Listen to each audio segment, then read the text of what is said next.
Catholic education is about the salvation of the souls of the students and also the souls of the teachers and administrators. It's about the salvation of souls.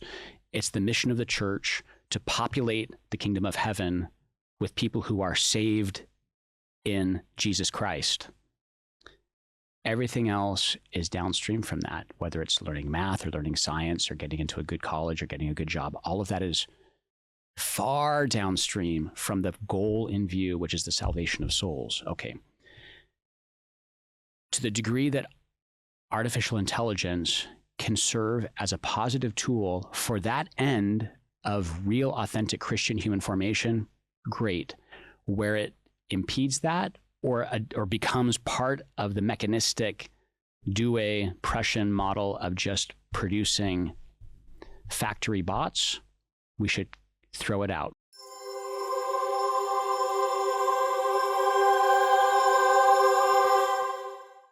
Well, Father Ambrose, thank you so much for joining us in the Gregorian studio and being here for the Builders AI Forum. It's my pleasure. Thank you for the invitation, Ben. I'm happy to be here. Always happy to be in Rome and happy to be speaking with you today. Yeah, no, we're very, very blessed. And on this first day here at the forum, Father, I wanted to speak with you a little bit about AI and education in particular, and to look at how AI is accelerating certain opportunities in the education space, and also kind of the problems that you see in your work, in particular with the Evermode Institute.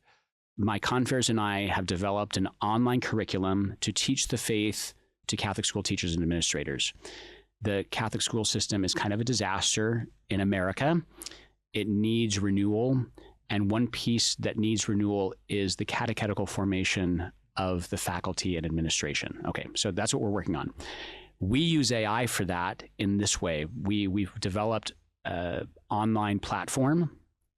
My developers, in fact, the developer was a cameraman who taught himself how to code by using AI technology online right now to build out a platform. Wow. So that's a very practical, immediate technical use of AI that's been extremely successful in my experience. Now, that's not in the classroom. That's behind what's going on in the classroom.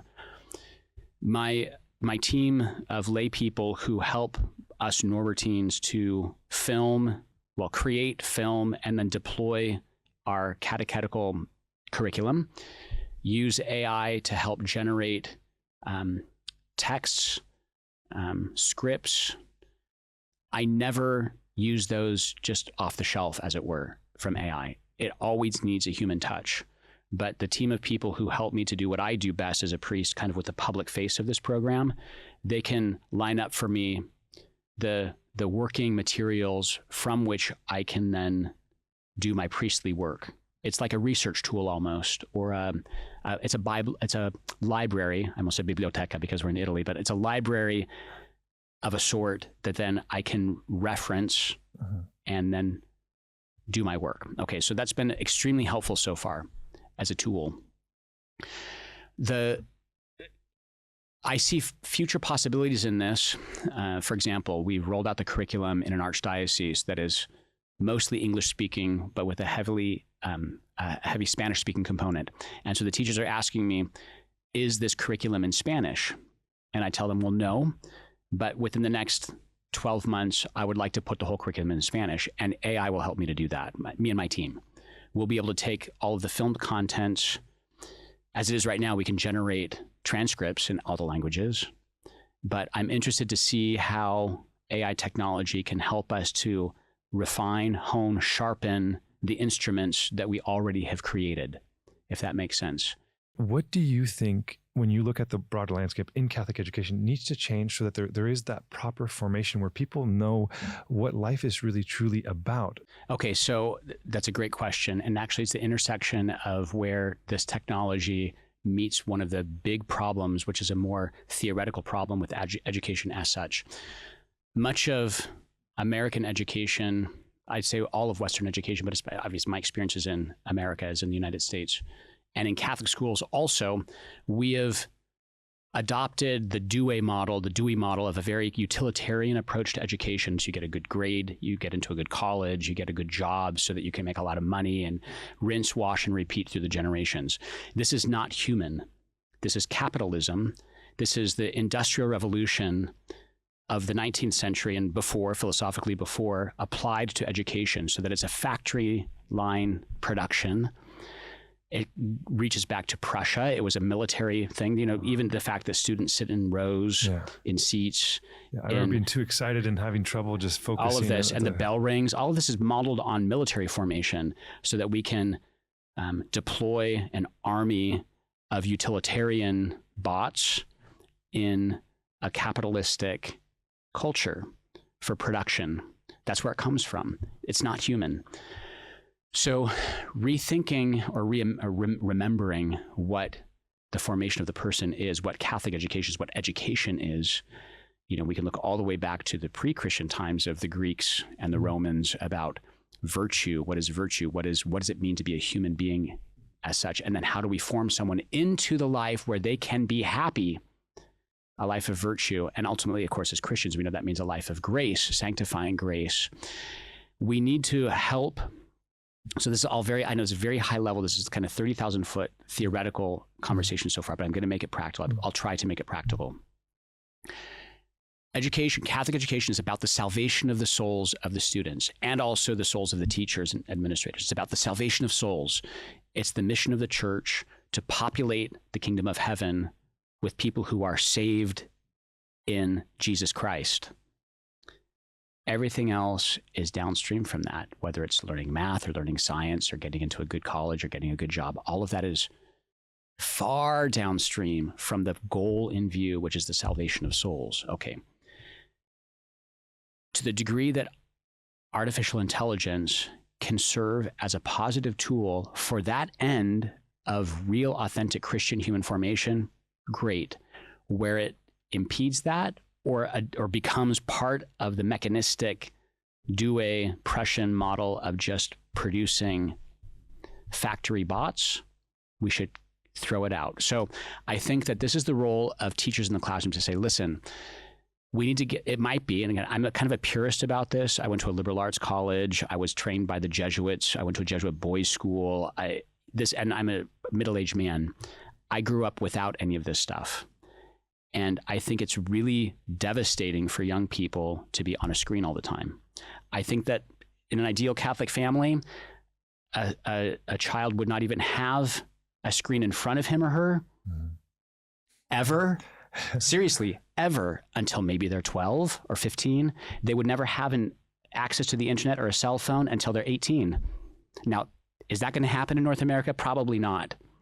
So, but how can we avoid the dangers of artificial intelligence and other technologies that give us the illusion of somehow knowing, when in fact we've just outboarded all of that exploration and cognition and mental exploration to a machine?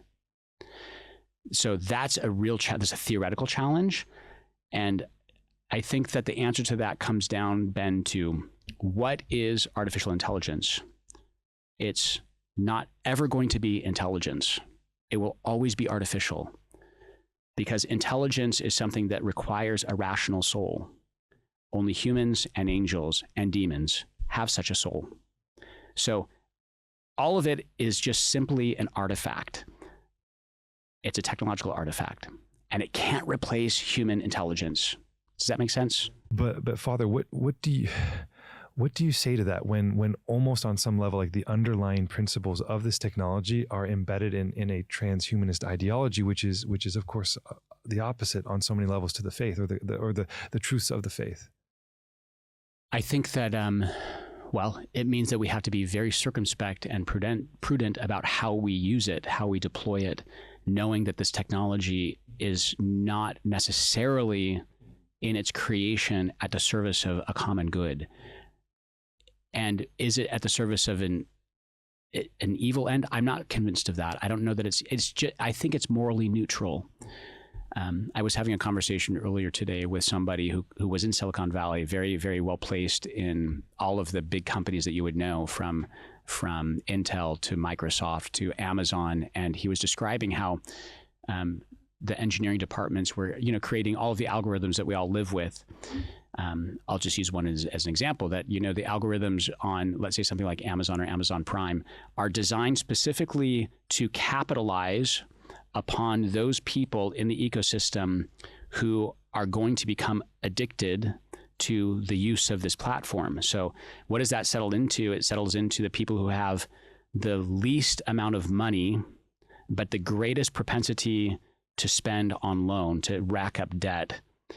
And that's the demographic that is most lucrative, which is, of course, not human at all. In fact, it's abusive. It's terrible. Yeah. But the technology itself is not concerned about that, because what was the motivation in creating it?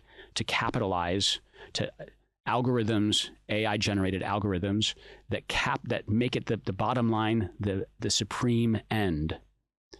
And it doesn't matter who they're stomping all over or ruining, whose lives they're ruining to get to that end. Okay, so that means that we Catholics and people who are thinking about these and willing to use these technologies, we can supply the proper end in view. We can say, well, okay, listen, the bottom line is not the be-all, end-all, but the common good of a culture or the individual good of the soul concerned, the person concerned, is more important than the instrumentalization of that person for a capitalistic end or some other end that would be just using the person as an instrument. We can provide that. Now, can we inform as you said, the transhuman motivation that is at the very origin of that? Maybe, if we convince the people, the so-called Silicon Valley giants who are really the drivers of this movement, if we can convince them that there's a higher good than the bottom line. Now, I mean, that's really what the church has always been. We're supposed to be a light in the world, right? The church is the light. Christ is the light of the world, and we reflect that light. Not everyone's going to see it. And that means that we, like I said, we have to be circumspect and prudent about how we use a technology that is going to be inclined to the toward the instrumentalization of the human person. What does that mean?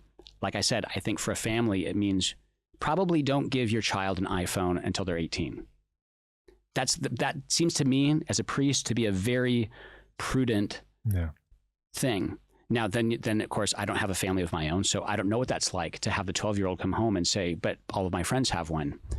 Then you, of course, have the movement of families to say, well, you know what? We probably shouldn't have our kids in the public school then, and probably not in the Catholic school then either, unless the Catholic school is the kind that is on board with that approach.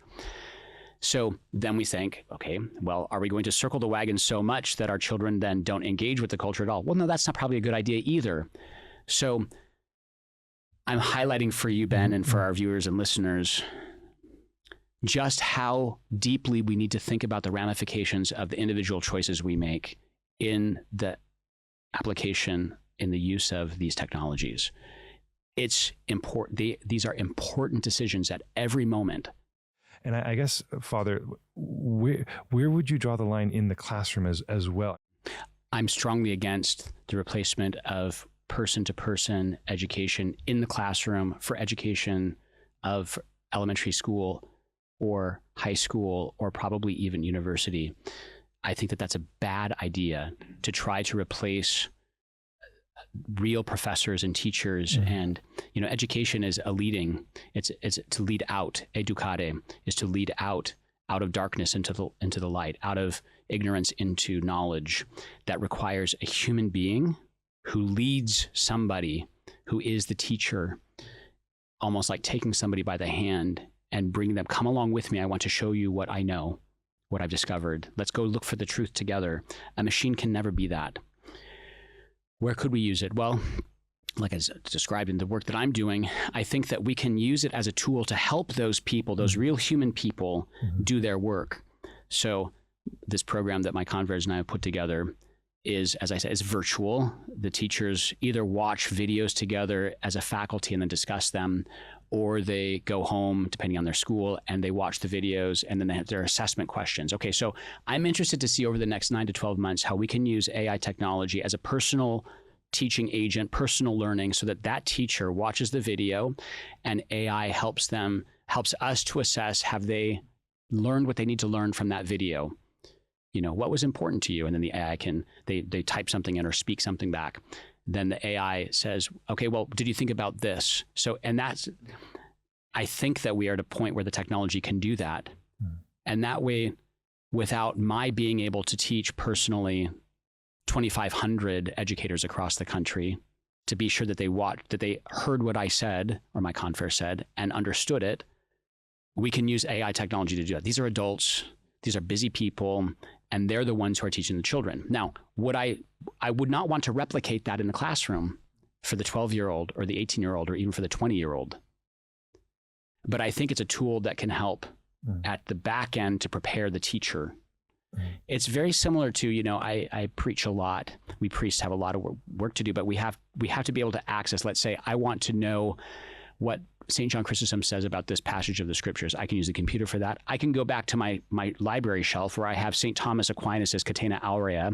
It was a technology from the 13th century where he took the fathers, digested them according to the Gospels. So I can look at this chapter and verse. St. Thomas Aquinas did this for me. It's an AI technology from the 13th century, right?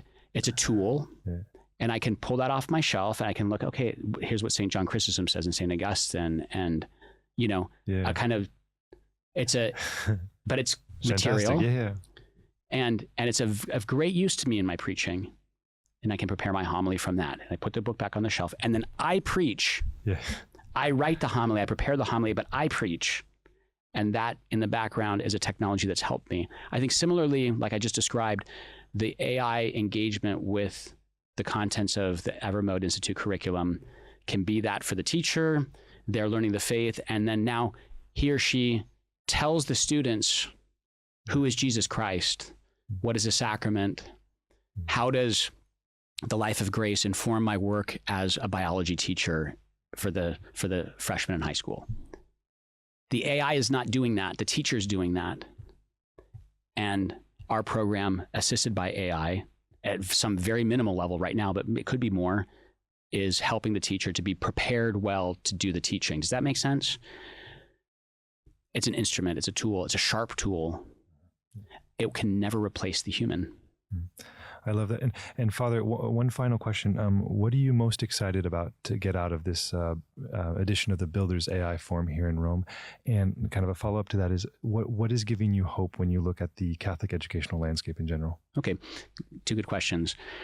A conference like this is always an opportunity to network with some of the people who are doing the most good and who are the sharpest instruments, the sharpest tools in the toolbox in God's kingdom right now, thinking very creatively, working very hard. These are the movers and the shakers. And that's really fun to be in a group of people like that and to have conversations like this that we're having right now, or hearing from people in the conference contents, but especially in the networking that happens around it, to see where our worlds intersect and where we can support each other. I'm excited about that. I always look forward to that in this kind of a conference. It's my first time at the Builders AI Forum. So far, it's been a great day. The other one was, what am I excited about in Catholic education? What gives you hope? Yeah. What gives me hope, this is going to sound strange given that this is a conversation about AI. What gives me hope are those places like the Chesterton Academies, the classical Catholic startup schools, very often outside of kind of on the periphery of ordinary Catholic education, where families, parents, teachers, and also sometimes clergy, but that's usually not where the motivation comes from, are throwing themselves into the best of the old. Why can we put a school together where there is no screen, where there's no screen time? That gives me hope. Is that weird for AI? I understand. That gives me hope because I know that those people will be the ones who will understand how best to confront the challenges when they come up against them. Beautiful. Well, Father Ambrose, thank you so much for your time. This has been wonderful. Thank you, Ben.